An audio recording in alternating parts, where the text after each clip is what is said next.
What's up, y'all? Back again with another video. If you checked out last video, you would have seen this and this. We pulled this out of that. I bought this as a donor car for that. Today, my goal is to pop my radiator off, get the one I pulled out of this car on there, along with the headers. I want to try these out, see how they sound, see how they work, because they match up with the exhaust back there. The Yonaka I pulled off this.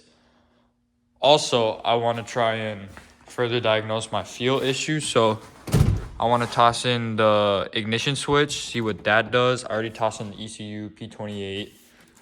And then if not that, dig into the fuel cutoff switch and see if there's any faults there. But I'm trying to get this thing to crank over. It's my main goal. But I'm going to start off with the easy shit, radiator and the headers. Pop the radiator off real quick and yeah. Peep this cool little transition. All this shit's gonna be gone. Boom, just like that. Headers are off. Half radiator is on. Shit's good. I'm about to toss those headers on right now.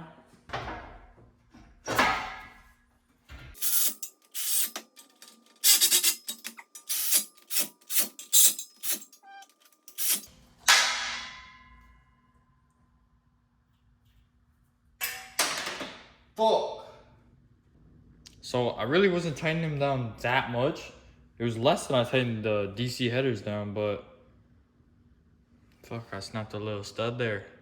It's enough to still get it out, but I'm just gonna move on for now and come back to it. It's kind of a bummer, but it is what it is, y'all. I mean, at least these ones look a lot better in my opinion. Maybe not, I don't know. I just didn't like the polish on those ones, really. These ones could definitely use a repolish. They're very oxidized and it's kind of clapped, but I don't know. I think the whole look looks a lot better in general. All right, moving on. Now I'm finna pull the ignition switch out the donor EK and then pull that one out, put that one in there. So quick update. I've been fucking with this shit for hours. I popped that one in, it made no difference, so I just took it back out, popped the other one back in, so I have my normal key. Said fuck it, I'm done with that. But then I started fucking around with these wires for my fuel cutoff. And I think Foster was right because they're pretty corroded. So I'm about to strip those wires and then just rewire them together and throw a little wire nut on them. Well, I pray to God this shit works. If it don't, I'm about to crash out and sell this bitch, I swear to God. Alright, y'all, so I just deleted the fuel cutoff and just reattached the fuel pump wires that it was to. I just matched them back up.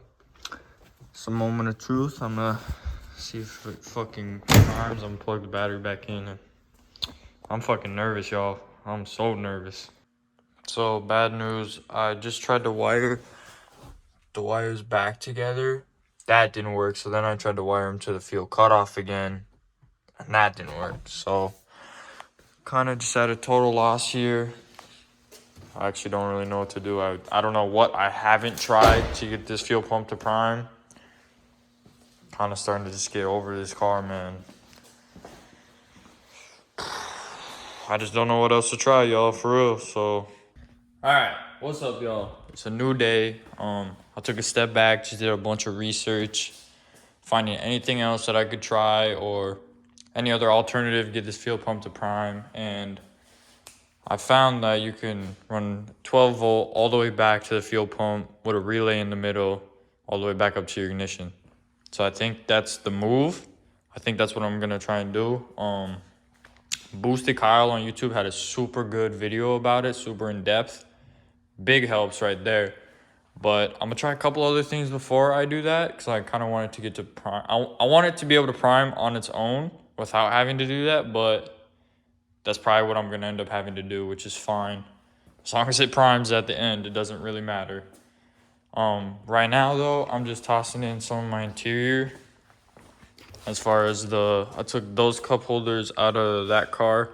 They're a lot better than mine. So mine, when I bought these were actually kind of expensive. I think they're like 70 bucks, OEM Honda. The exact same as the ones I pulled out of that, but when I installed them, I tightened them too tight or something. Snapped this side off. So they've always kind of dangled.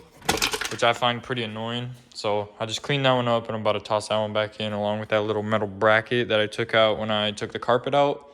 And then I'm gonna toss the entire center console back in.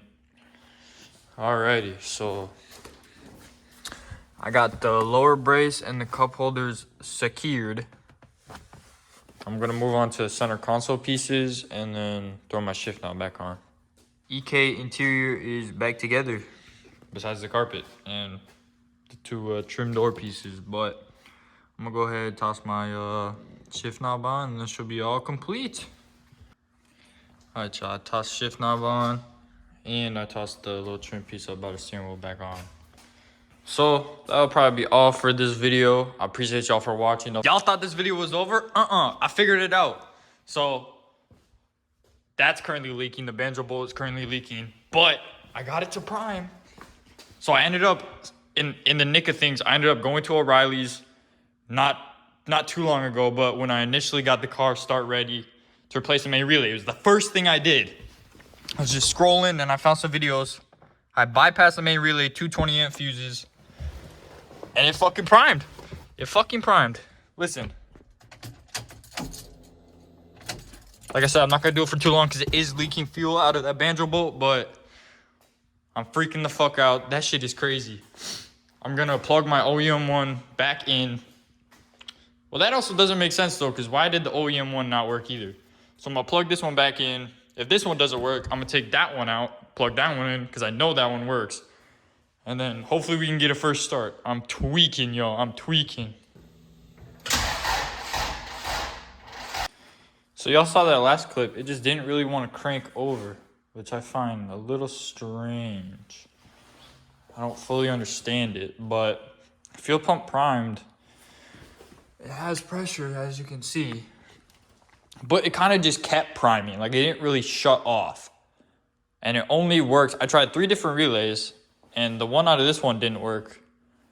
So the problem's definitely a little deeper than that. But I don't know, guys. I don't know why I did that. I was really hoping it was going to start, but it didn't. So I'm going to do a little more digging. All right, you guys. I'm not quite sure what's going on, but ever since I did that little fuse thing to the main relay, it just killed my battery. For a second, I thought I fried my ECU. So I went in and plugged in my P28, but same thing. So not sure. But hence, I did plug in the, like I said, the 3 main relays, and none of them would make the fuel pump prime. But when I did the bypass, then it would prime. Probably gonna end the video here.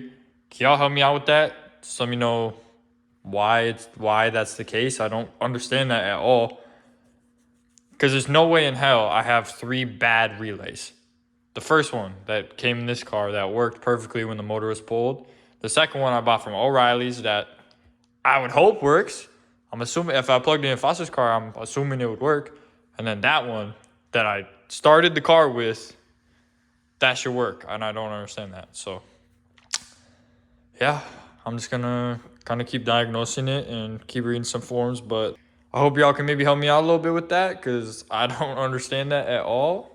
For all the Honda whizzes out there, help a kid out a little bit. But it was crazy hearing that fuel pump prime for the first time in who even knows how long. I genuinely forgot what it sounded like. Appreciate y'all. Like, subscribe, turn on the post notifications. Y'all know the whole deal. You know we're going to be back with another banger next video. Hopefully this bitch is going to be started. Hopefully. We'll see, but that's where we're going to end it today. Peace, fam.